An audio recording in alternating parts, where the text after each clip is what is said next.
Hello, welcome back. This is episode 4 of my Demon Souls Let's Play. And today we are going to be doing the first section of Arkstone 2, which is the Arkstone of the Burrow King. The first level being Stonefang Tunnel. Now this is quite a long level, and I've set my recording to 80 minutes. Hopefully it doesn't cut out like it did last episode, because, well, you missed a whole 2 minutes of me running away from Black Skeleton because I was dying. Well, now, on to the level. In fact, no, before we go on to the level, I'm going to show you something. Over here, we have Ostrava. As I said in my first episode, when you rescue NPCs in the outside world, they come into this world, inside the Nexus, and they talk to you about the world. Look, I refuse to believe. This happens with most of the NPCs you rescue. However, some of them you do not want. Well, you don't want to rescue really. Let me just level up. I still have some souls I need to use. And one in dexterity. Why not?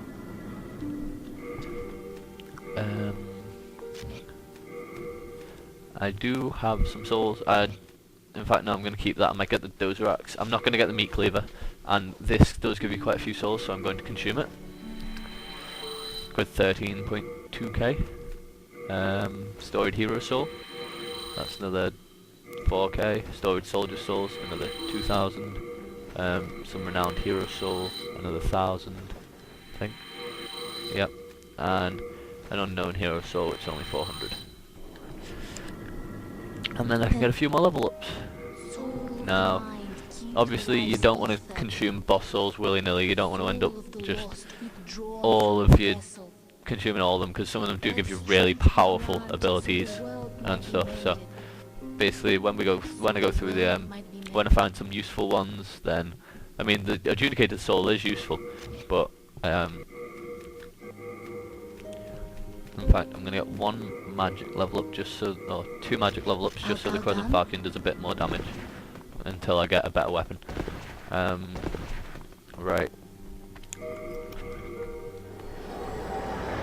Like I said, the Meat Cleaver is a very powerful weapon if you want to get the stats for it, but it does take quite a while to get the stats for before it becomes really effective. So I'm not really going to go for it. I'll go for the Dragon Bone Smasher maybe, which you get on the last level of this world if you have pure white world tendency, which I also haven't gone into, which is the tendency shifts.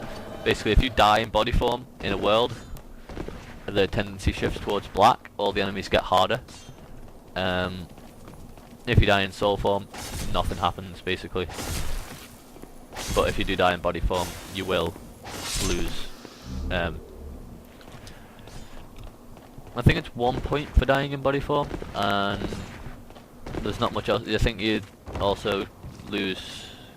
I'm not sure what else you can lose world tendency for. I think it's only dying in body form, but you can gain world tendency by killing bosses, and I think killing a normal boss puts it at 1, killing an archdemon puts it at 3, and you can tell your tendencies by going to that. And the brighter they are, the higher the world tendency is. There's no specific scale, which means sometimes you got to judge. Sometimes it'll be really bright. You think you have pure tendency, and you don't.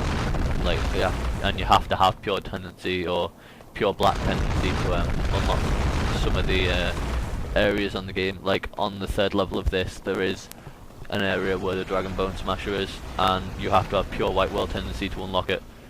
But I will be showing you that when I get to the 3rd level, which will be, I think I'm going to do these ones in order, because all the levels, they're not that hard, and there is a shortcut through the next level on this world that basically lets you complete the level very quickly.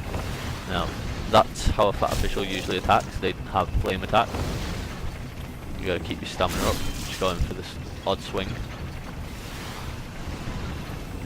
They can also whip you with that whip, so make sure you don't get caught out too much. Don't know why I rolled backwards, because if you roll backwards you usually go straight into it. There we go, he's down.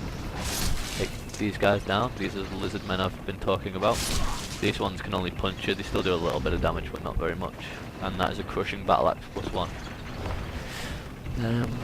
I suppose this would be an okay time to go through the stones.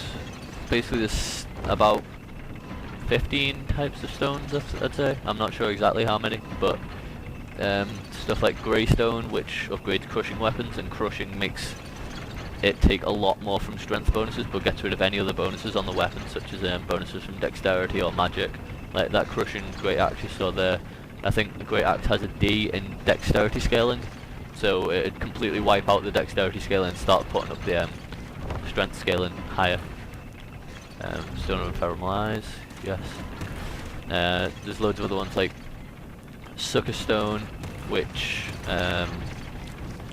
adds bleed damage.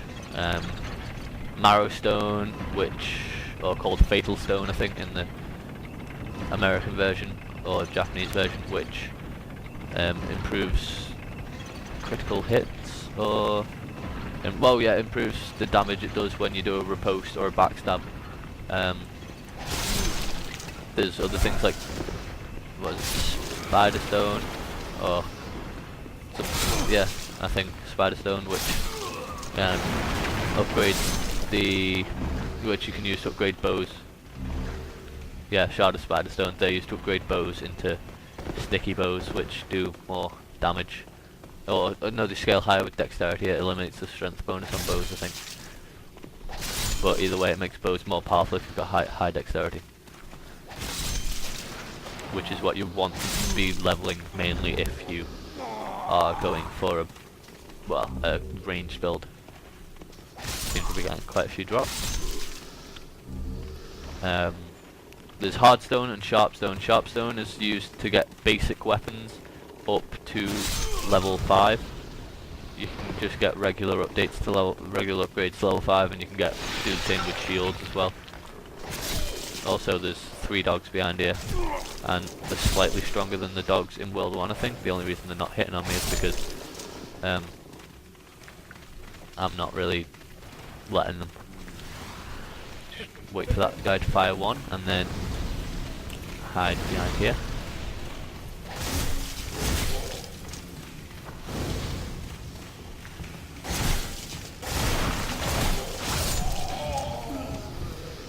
You just keep swinging, you might be able to take them down. And also, stones come in harder, higher shards. There's like shards, then chunks, then shards, then chunks, then just roll out of the way of that guy who's there. You can see him from around the corner, so if you roll to the left as soon as you walk through that door like that, then he can't hit you with his pickaxe. I'm not sure what all the sizes are again, I haven't played the game in a while, but I will go through them more when I actually find more stones. So there's nothing in here.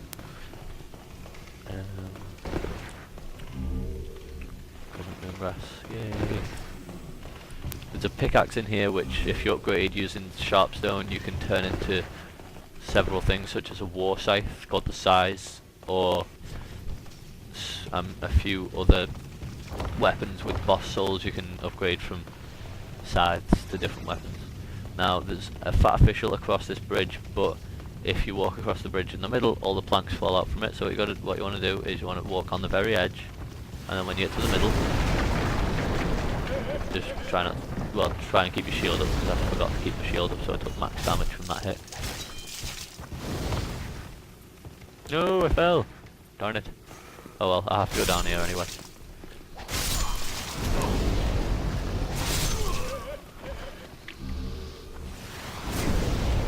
Oh yeah, there's large shards, then chunks. Shards, large shards, chunks, then I'm not sure if it's large chunks after that, it could be.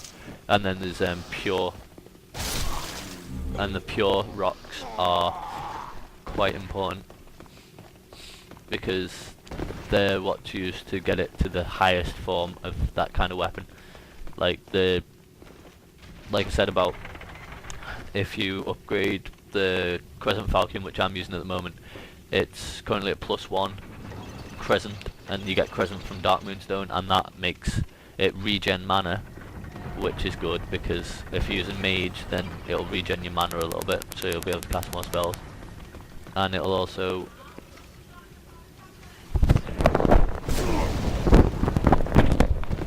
Anything? Galaxy? Yeah. God. And if you get any weapons +5, you're doing well.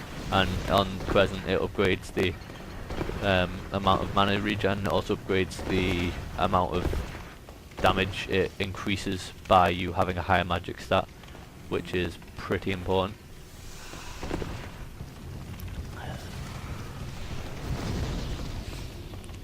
Now, there's some more miners down there and stuff, but and there's also that fat official I've never killed. But if you just carry on across here, up these stairs and then down these stairs, you can run straight past these guys to the fog gate and not bother with clearing out that area because you don't really need to. And every time you die or revisit a level, all the enemies respawn anyway, so not really too much point.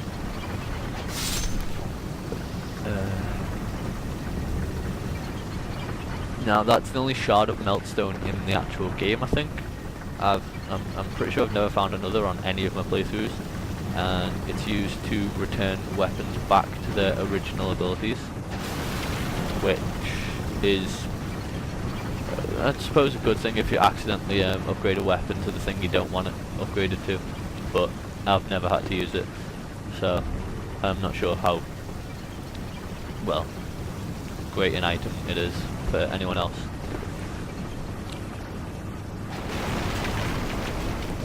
Now over here I think there's some dragon stone which makes dragon weapons.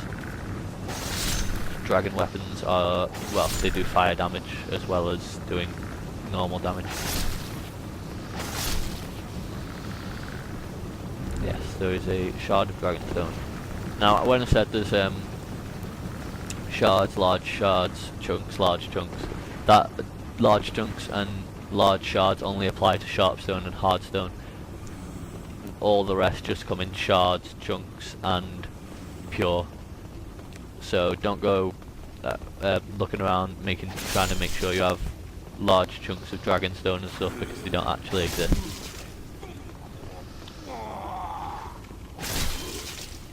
Now, as you can see, the Crescent Falcon on the first playthrough is incredibly good for cutting through these lizard men's like armoured outsides.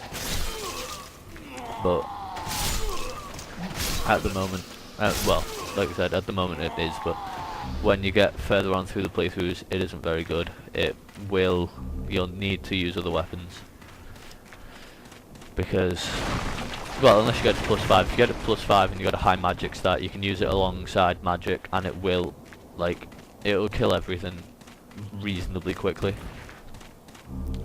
So, if you want to carry on using it, you can. If you don't have to. I think it probably wouldn't be one hitting if I didn't get those 2 levels up in magic before I started the game, before I started this level. So obviously the higher stat in magic you have, the more damage it does do by a significant amount. Now that lift is from the start to this point, which is about halfway through the level, which is a nice shortcut to open up. Make sure you do open it up, because if you die you don't want to have to go through the entire level again.